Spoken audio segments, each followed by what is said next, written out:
Chers frères et sœurs, il y a un mois, le 1er mars, nous débutions notre entrée dans le temps de la Passion, Carême, et nous sommes entrés en quarantaine avec bon nombre de pays. Aurions-nous imaginé début mars un tel confinement, une telle situation? Cela n'arrive qu'aux autres, et nous pensions y échapper. Pourtant, nous avons fermé nos lieux de culte, et vos pasteurs se sont mis à prêcher devant leur smartphone ou leur tablette. Bien sûr, nous nous inquiétons et nous téléphonons aux uns aux autres, car le virus a touché plusieurs. Le pays est à l'arrêt pour une durée encore indéterminée. Nous obéissons aux ordres du gouvernement par le confinement. Nous voulons alléger la charge des soignants, pour lesquels nous prions. Nous faisons l'expérience d'une maladie qui n'a pas encore de remède et qui s'étend à toute la planète. Qui l'aurait cru? Qui l'aurait imaginé? L'évangile de Jean, chapitre 9, les versets 1 à 7 et la suite même, nous parle d'un aveugle de naissance. Et les disciples de Jésus ont posé cette question.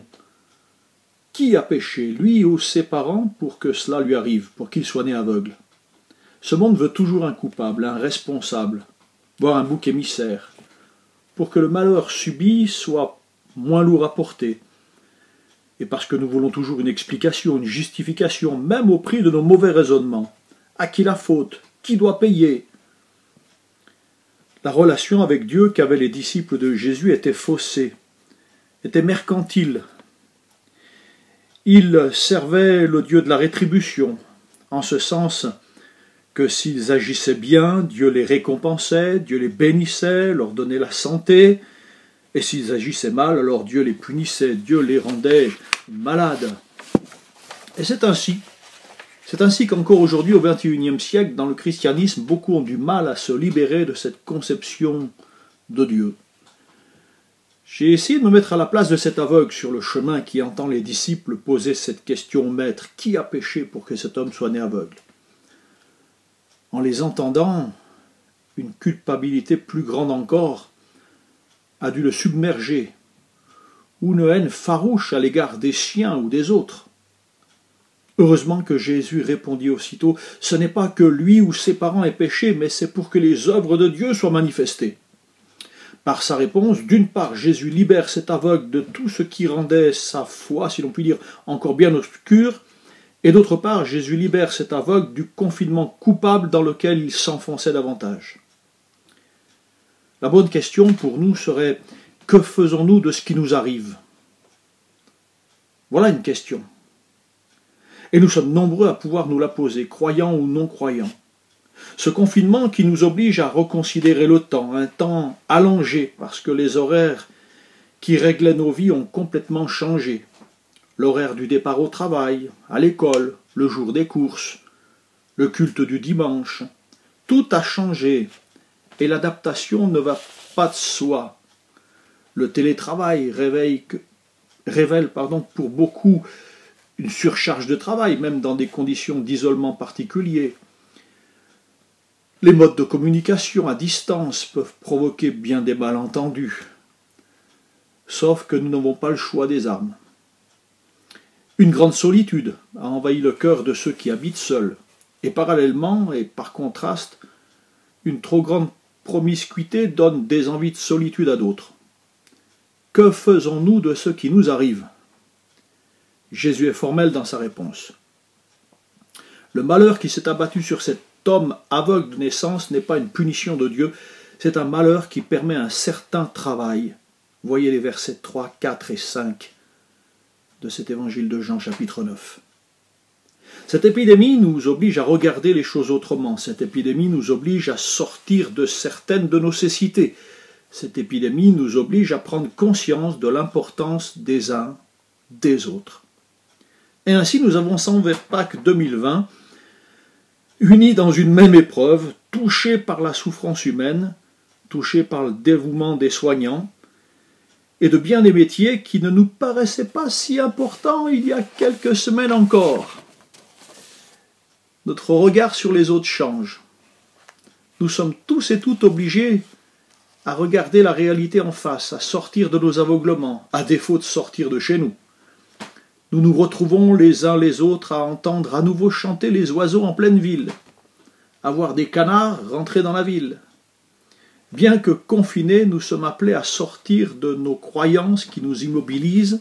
Nous sommes obligés d'inventer l'avenir, mais pas les uns sans les autres. Et Jésus va s'occuper de cet aveugle. Jésus va accompagner cet aveugle. Même si nous ne le voyons pas, je crois que Jésus est vivant. Je crois que Jésus est le même hier, aujourd'hui, éternellement. Même si nous ne le voyons pas, je crois que Jésus accompagne notre humanité bien fragile. Il nous accompagne par sa parole. Il nous tient debout. Et même si certains regardent l'évangile comme de la boue, c'est avec de la boue que Jésus a guéri cet aveugle. L'évangile, c'est la puissance de Dieu pour le salut de quiconque croit. Je crois que Jésus est près de vous et veut vous apporter aussi dans votre vie ce qui a été apporté à cet aveugle de naissance. La première chose que fit Jésus, c'est d'apporter à cet homme une vie nouvelle, à cause d'un éclairage nouveau. Je dirais en d'autres termes que lorsque Jésus vient, la vie s'éclaire, on voit la vie autrement, différemment, sous un autre angle. Lorsque cet homme a obéi à la parole de Dieu, la Bible nous dit que ses yeux se sont ouverts, il a vu clair. Et c'est précisément votre besoin d'y voir clair dans votre épreuve, dans vos larmes, dans votre souffrance. Cher ami, Jésus est venu pour ouvrir les yeux de votre cœur, les yeux de votre âme, pour vous montrer que rien n'est perdu. Il est capable aujourd'hui d'ouvrir les yeux de votre cœur pour vous montrer qu'il est là, lui le Christ, que la mort n'a pas retenu. Il est vivant, il est ressuscité. Il a triomphé des liens de la mort. La deuxième chose qui s'est produite dans la vie de cet homme, c'est qu'à cause de la lumière, son visage s'est animé. La vie de cet homme était sans visage et un visage sans vie. Mais voici que trouvant la guérison, ses yeux morts reçoivent la vie, son visage s'anime, son visage est rayonnant, devient mobile, son regard n'est plus fixe ni blasé, il voit la vie. Jésus nous donne un visage qui s'anime. La troisième chose, c'est une marche assurée, différente. Souvenez-vous, lorsque vous étiez dans une chambre fermée, sans lumière, vous hésitiez, vous mettiez les mains devant vous, votre marche était hésitante, il vous manquait la lumière. Mais lorsque Jésus-Christ vient dans un cœur, la marche devient assurée, pleine de certitude, de force. Vous allez où vous voulez, vous savez où vous allez. Vous marchez en vous appuyant sur votre Dieu. Quelle transformation de marche! Loin de Jésus-Christ, notre vie, mes amis, est faite de points d'interrogation, d'hésitation, d'indécision. Ce qui marquait les premiers disciples au jour de l'Évangile, c'était leur hardiesse, leur assurance, leur conviction. Ils savaient où ils allaient. La troisième conséquence d'une vie qui a rencontré Jésus-Christ, c'est une marche assurée. La quatrième chose, c'est une vie qui découvre l'amour de Jésus et sa puissance. C'est une certitude spirituelle qui nous envahit. Cet homme ne savait pas grand-chose dans le domaine de l'évangile ou de la foi, je dirais même de la religion, mais il pouvait dire « je sais une chose ». Et cette chose, mes amis, elle était capitale. Je sais que j'étais aveugle et maintenant je vois. Je sais que nous sommes dans un monde qui s'interroge, nos hommes politiques s'interrogent, nos scientifiques s'interrogent. La parole de Dieu nous apporte des faits, des évidences. Et elle nous amène à dire comme cet homme, je sais. Le croyant, le véritable croyant est quelqu'un qui sait. Il sait en qui il a cru. Paul pouvait dire, je sais en qui j'ai cru. Tel est le message de l'Évangile. Certitude du cœur, conviction profonde que produit en nous l'amour de Jésus-Christ. Permettez-moi donc de vous inviter à vous approcher de lui aujourd'hui pour votre salut. Que Dieu vous bénisse, que Dieu vous garde. À bientôt.